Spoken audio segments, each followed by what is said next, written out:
Meals chapati రోటీ కాకుండా సంతృప్తిగా rice కూడా తినవచ్చు. Doctor rice, sugar free rice, doctor rice diabetic rice, sugar పెంచని బియ్యం, డాక్టర్ రైస్.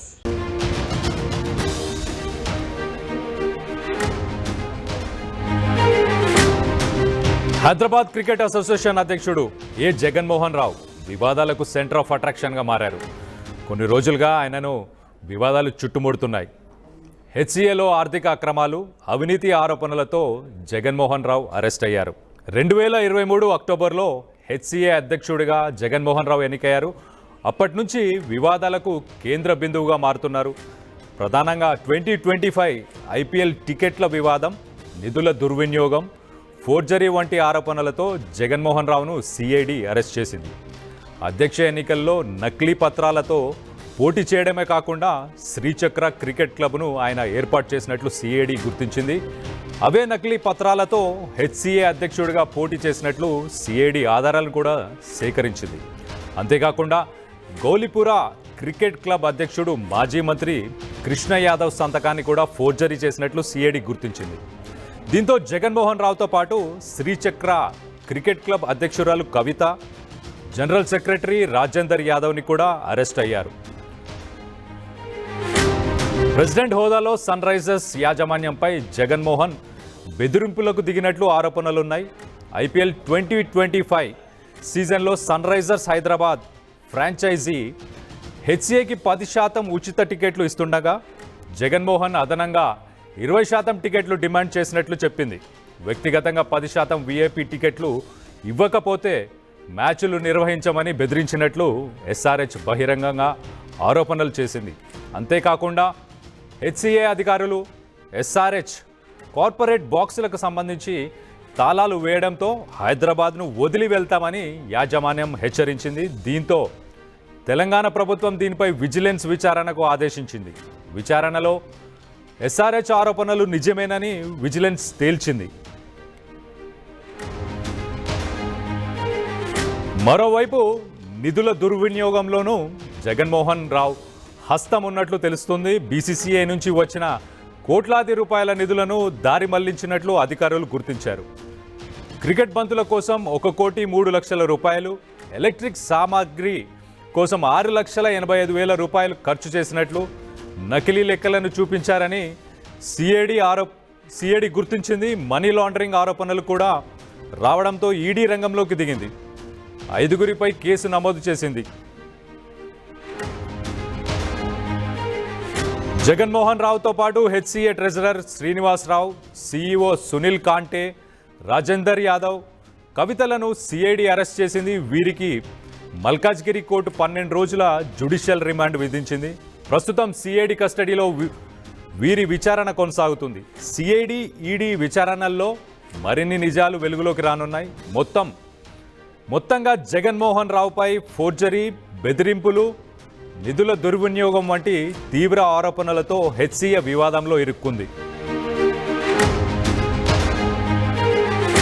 ఇక ఈ తాజా పరిణామాలపై మరిన్ని వివరాలు మా ప్రతినిధి పెట్రిషా అందిస్తుంది.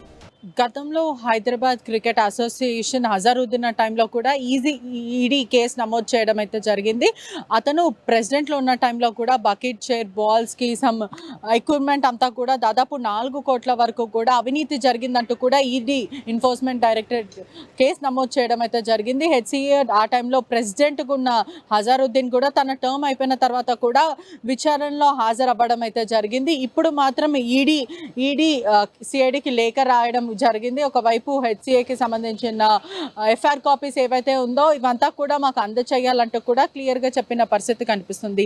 ఇదే కాకుండా ఈడీ ప్రస్తుతం సిఐడి విచారణ అయితే జరుగుతుంది. దాదాపు 6 రోజుల పాటు కూడా మల్కాజ్గిరి కోర్టు అనుమతి ఇవ్వడం అయితే జరిగింది. మొదటి రోజు కస్టడీ కేసు కూడా నిన్న ముగిసింది. ఈ రోజు 2వ రోజు కస్టడీ జరుగుతుంది. సిఐడి అధికారులు కూడా దాదాపు 6 గంటల పాటు కూడా విచారిస్తున్నారని కూడా తెలుస్తుంది. ఒకవైపు చూసుకుంటే కూడా ఈడీ కూడా కేసులు నమోదు చేస్తుంది. అంటే రీసెంట్గా ఉన్న ఇష్యూస్ అంతా కూడా చూస్తుంటే కూడా విజిలెన్స్ కూడా కేసు నమోదు చేయడం జరిగింది. ఒకవైపు సిఐడి కూడా కేసులు నమోదు చేయడం జరిగింది. దాదాపు 5 మాత్రం అరెస్ట్ చేసింది, మరొకరికి మాత్రం పరారులో ఉన్నారని కూడా తెలుస్తుంది. ఈడీ కూడా విచారించాలనుకుంటే కూడా 6 రోజుల పాటు సిఐడి కస్టడీలో ఉన్నారు కాబట్టి సిఐడి కస్టడీ ముగిసించిన తర్వాత ఈడీ కూడా వాళ్ళని కస్టడీ కోరే అవకాశాలు అయితే కనిపిస్తుంది. ప్రస్తుతం మనం ఈడీ ఒకవైపు సిఐడి అధికారులను కూడా చూడొచ్చు, మరోవైపు క్రికెట్ అసోసియేషన్ వాళ్ళు కూడా ఈడీకి ఫిర్యాదు చేయడం అయితే జరిగింది. హెచ్సిఏలో కూడా కోట్ల రూపాయల అవినీతి జరిగింది, మనీ లాండరీ జరిగింది, అవకతవకలు అనేక సార్లు జరిగిందంటూ కూడా తెలంగాణ క్రికెట్ అసోసియేషన్ సభ్యులు చెప్పడం జరిగింది. ఈరోజు ఈడీ అధికారులను కలిసి కూడా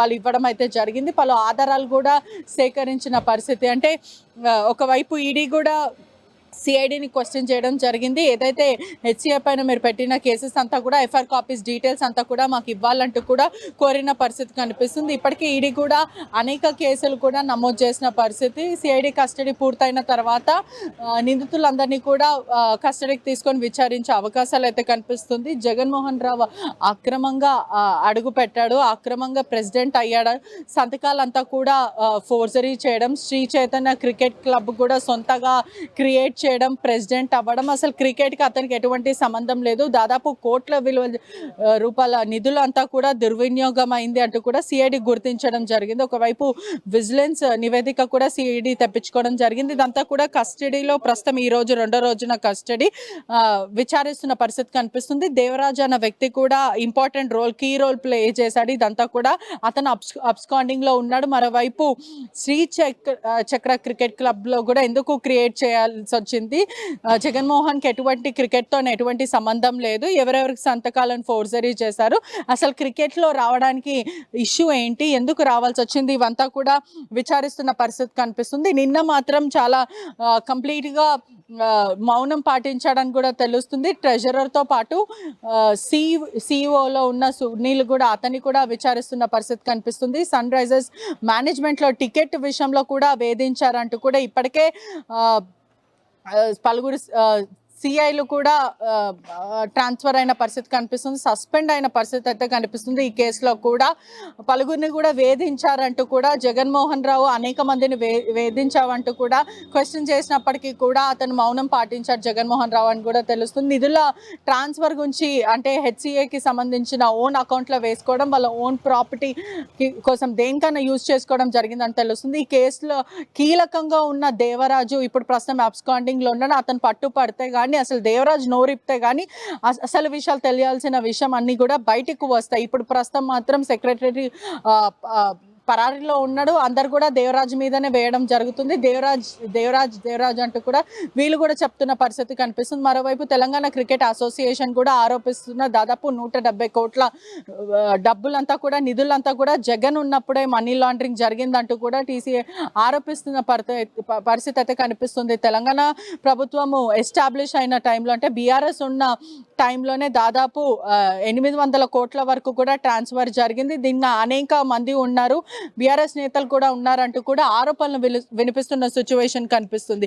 అసలు నిధుల మళ్లింపుకి చూసుకుంటే కూడా మనీ లాండరింగ్ ఎక్కడ జరిగిందంటూ కూడా ఒకవైపు సిఐడి కస్టడీ 6 రోజుల పాటు అయిపోయిన తర్వాత ఈడీ కూడా విచారించే అవకాశాలు కనిపిస్తుంది. ఇప్పటికే కూడా విచారణ జరుగుతుంది. సిఐడి కస్టడీలో కూడా దాదాపు కొత్త పేర్లు ఏమైనా తీస్తారా, కొత్తగా కేసులను నమోదు చేస్తారా, ఇదంతా కూడా ఒకవేళ నమోదు చేస్తే ఖచ్చితంగా ఈడీ కూడా విచారించే అవకాశాలు కనిపిస్తుంది. సిఐడి విచారణలో అసలు ఏం జరుగుతుంది అనే విషయం కూడా ఆసక్తిగా మారింది. పరారీలో ఉన్న దేవరాజు కూడా ఇప్పటి వరకు కూడా ఆచూకీ తెలియదని తెలుస్తుంది. ఇంకా సిఐడి దర్యాప్తు కూడా కొనసాగుతున్న పరిస్థితి కనిపిస్తుంది. ప్రెసిడెంట్కి సహకరించిన వ్యక్తులు ఎవరెవరు ఉన్నారన్న వ్యక్తులు కూడా ప్రస్తుతము టీసీఏ కూడా ఆరోపిస్తున్న విధంగా చూసుకుంటే కూడా ఎవరైనా రాజకీయ నేతల ప్రమేయం ఉంది అంటూ కూడా వెనకుండి నడిపించాలంటూ కూడా వాళ్ళు ప్రస్తుతం అనుమానం వ్యక్తం చేస్తున్నారు. సిఐడి కూడా అదే విచారిస్తుంది.